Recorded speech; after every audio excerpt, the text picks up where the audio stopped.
안녕하세요. 오늘 뉴스레터의 주요 내용은 다음과 같습니다. 1. 대한민국을 위해 목숨 바쳐라. 2. 중국의 충격적인 발언. 미래 국방 방산 협력에 있어 한국의 파트너가 되기를 희망한다. 지난 7일 그리스 국방차관이 방한해 한국과 방산 군수 협력 양해각서를 체결하고 앞으로 방산 협력을 확대하자며 한국에게 국방 지원을 요청했습니다. 이렇게 지금 시점에서 그리스가 한국과 방산 협력을 꾀하고 한국이 그리스의 손을 잡아주는 데에는 아주 중요한 의미들이 담겨 있다고 말하고 있습니다. 우선 지금 그리스는 튀르크 예와의 갈등으로 위협을 받고 있어 국방력 강화가 필요한데 최근 폴란드를 비롯한 유럽과 중동으로 대거 무기를 수출하고 있는 한국의 힘이 필요하다는 것입니다. 그리고 이런 그리스에 한국이 손을 잡아준 데는 그만한 이유가 있다고 했습니다. 일각에서는 그동안의 그리스가 해준 것에 대한 보답이라고 말하기도 했습니다. 지금부터 왜 그리스가 한국에게 손을 내밀었고 한국이와 그 손을 잡아주었는지 자세히 알아보겠습니다. 그리스는 현재 오랜 앙숙인 튀르기 예와 극단적으로 대결하고 있는 상황입니다. 튀르기 예가 에게의 섬 점령을 놓고 그리스에 도발하고 있기 때문입니다.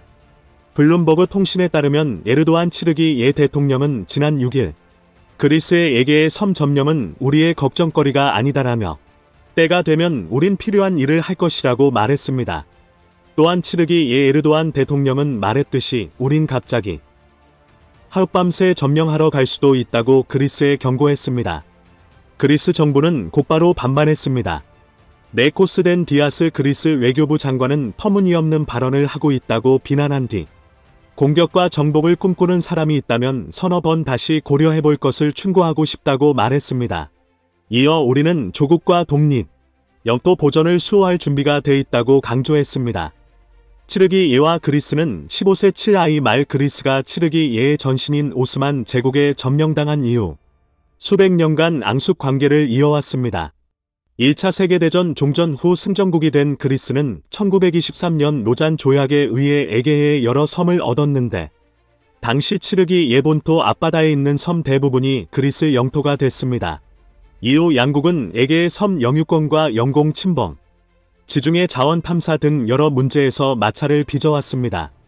최근에는 그리스가 비무장 지역으로 정해진 섬에 병력을 배치하고 있다고 튀르키예가 주장하며 영내 갈등이 고조되고 있는 것입니다.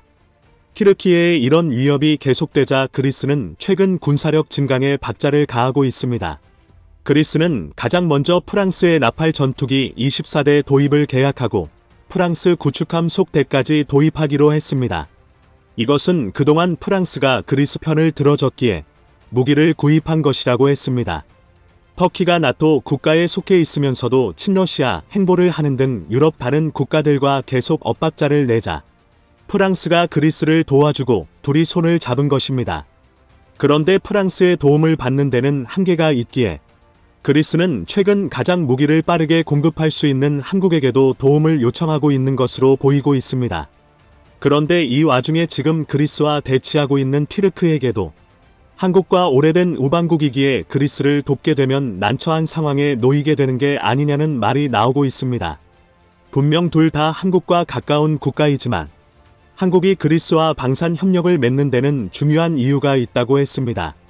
먼저 지금 세계 1.2위를 다투는 한국의 조선업은 그리스가 있어서 지금의 위치에 있다고 할 정도로 서로 오랫동안 해양 협력을 해왔습니다.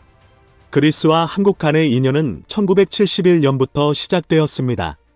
당시 한국은 정부 주도 경제개발계획 아래 중화학공업 중심의 경제발전에 전력을 쏟던 시절이었는데 그리스 선주는 아직 대형 선박 건조 경험이 일천한 한국의 발전 잠재력을 믿고 최초로 26만 플러스 급 유조선 2척을 건조해 달라고 맡겼습니다. 결국 한국은 당시 유조선 2척을 건조해 인도하는 데 성공했고 이를 바탕으로 한국의 조선업은 신뢰받고 성장하기 시작했습니다. 그리스는 세계 최대 선박 박람회인 포시도니아 가열이는 세계 1위 해운국으로 한국 조선업체들은 전통적인 가장 큰 고객으로 불렸습니다.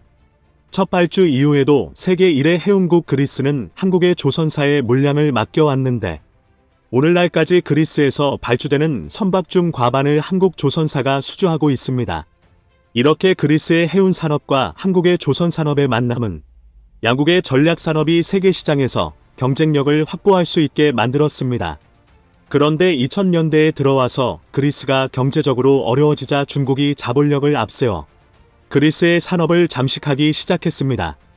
지난 2014년 그리스는 중국 조선소와 손을 잡으며 우리나라를 비롯한 관련국들은 앞으로 중국이 그리스 선박을 싹쓸이할 것이라면서 큰 우려를 하게 만들었습니다. 중국은 그리스에 엄청난 투자를 하면서 선박을 전부 수주할 것으로 보였으나 중국의 뜻대로 되지 않았습니다. 중국은 그리스가 요구하는 LNG선을 제대로 만들지 못했습니다. 2018년 6월 중국 국영 조선사인 후둥중화가 건조한 LNG선 글래드스토노가 호주 앞바다에서 엔진 고장으로 멈춰서는 사고가 발생하며 중국산 LNG선에 대한 선주들의 신뢰를 떨어뜨렸습니다.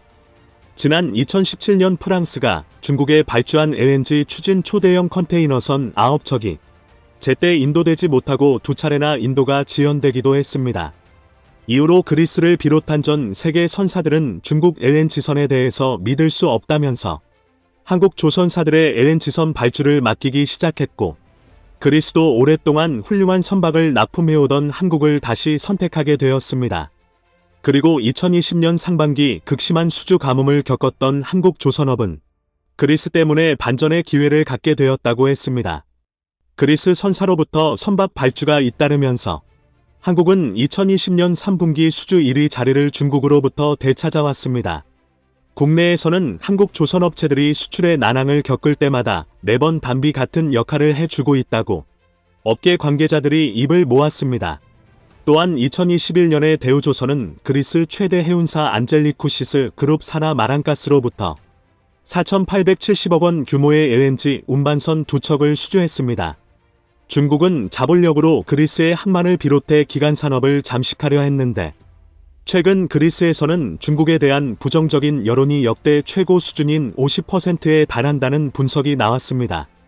중국은 그리스에서도 1대1로를 하는 많은 나라와 마찬가지로 자본을 빌려주고 각국의 시설을 가져가려는 행태를 보이고 있습니다. 그리스는 지금 튀르키예가 하는 군사적 위협과 중국 자본에 의한 경제적인 취약성을 놓고 한국에게 도움을 요청하고 있다고 분석되고 있습니다. 한국은 그리스에 선박만 수출한 것이 아니었습니다.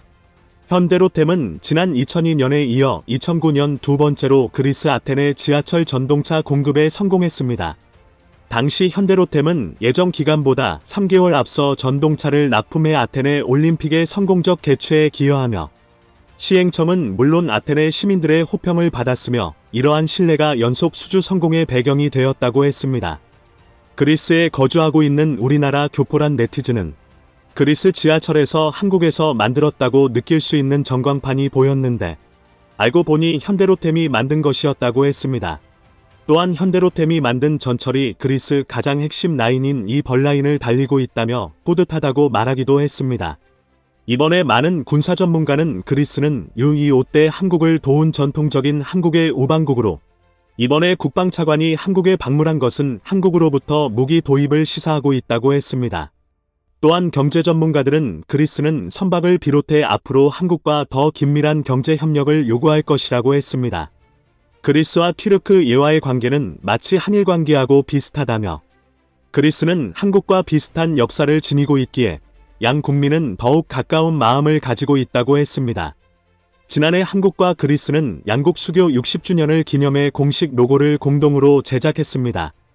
6시 25분 한국전쟁 당시 그리스군 통역병으로 참전한 알렉산드로스 씨는, 그리스 참전 용사들은 자신들이 목숨 걸고 지킨 한국이 오늘날 경제 대국이자 문화 선진국으로 발돋움한 것을 늘 자랑스러워 위한다고 말했습니다. 그를 비롯해 많은 그리스인은 한국은 도움을 받으면 반드시 갚는 나라라면서 앞으로 그리스는 한국과 더 큰 경제 협력과 방산 분야에서도 협력을 확대해갈 것으로 보이고 있습니다. 이번 달 20일 바이든 미국 대통령이 한국을 방문하는 동안 미국과 한국 그리고 일본이 주도하는 경제협력체이자 중국을 완전히 고립시킬 최강 동맹기구인 인도 태평양경제구조 IPEF를 출범할 것이라는 외신 보도가 쏟아져 나오고 있는데요. 이 소식을 들은 중국이 한국의 복수를 시작한다라고 선언하며 실제로 한국을 상대로 상상을 초월하는 만행들을 저지르기 시작해 충격을 주고 있습니다. 지금부터 이 충격적인 내용 최고 수익률 채널에서 전해드리겠습니다. IPEF는 미국이 구상하는 새로운 인도, 태평양 지역 경제협력체로서 영내 포괄적 경제 동반자 협정 RCEP 등을 통해 이 지역에서 경제적 영향력을 확대하려는 중국을 압박하기 위해서입니다. 바이든 대통령이 지난해 10월 동아시아 정상회의 EAS에서 관련 구상을 처음 공개했고 아세안 ASEAN의 동남아시아 국가연합 국가들의 참여를 늘리기 위해 출범 시점을 계속 늦춰왔는데요. 한국 정부는 이미 여러 차례 참여 의사를 밝혀왔고 일본을 비롯해 호주, 뉴질랜드, 싱가포르 등의 동참이 예상됩니다. 바이든이 이 세계 최강 경제연합체 IPEF에서 한국을 핵심 주요 창립국으로 선정한 이유에 대해서 전문가들은 중국이 유일하게 무서워하는 아시아 국가가 바로 한국이다라고 전했습니다. 중국은 지난 수천 년 동안 한반도를 점령하기 위해 수도 없이 침략을 시도했습니다.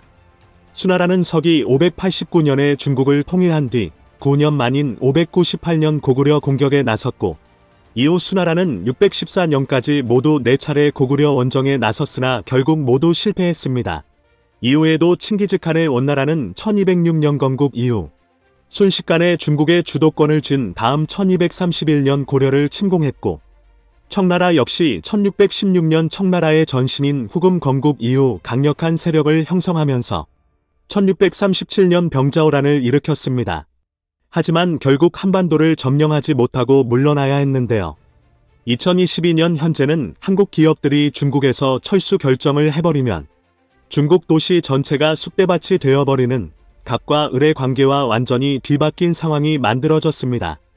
삼성전자가 중국에서 스마트폰 공장 철수 결정을 내리자 중국 광둥 지역 인근 상권이 한순간에 무너졌고 식당, 약국, 슈퍼마켓, 편의점, PC방, 호텔 등이 한순간에 사라져버렸습니다. 스마트폰 공장 철수 이후 삼성 PC 공장도 철수하자 중국 수저우시는 갑자기 수천 명에 달하는 실직자가 생겼고 인구 1072만 명에 육박하는 수저우시가 한순간에 쑥대밭이 되며 중국에서 가장 빈곤한 지역 중 한 곳으로 몰락해버렸습니다.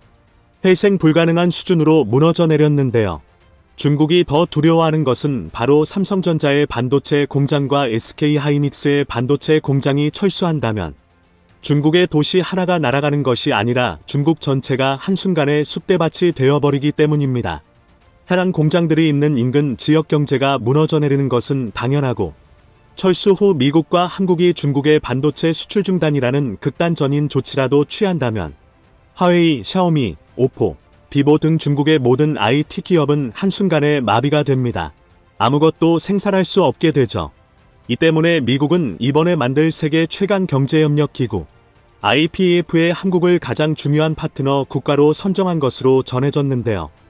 일각에서는 바이든이 한국을 방문하는 20일보다 이른 오는 12일부터 이틀간 워싱턴 DC에서 열리는 아세안 특별정상회의 기간 세부 명세가 나올 수 있다는 전망도 나오고 있습니다.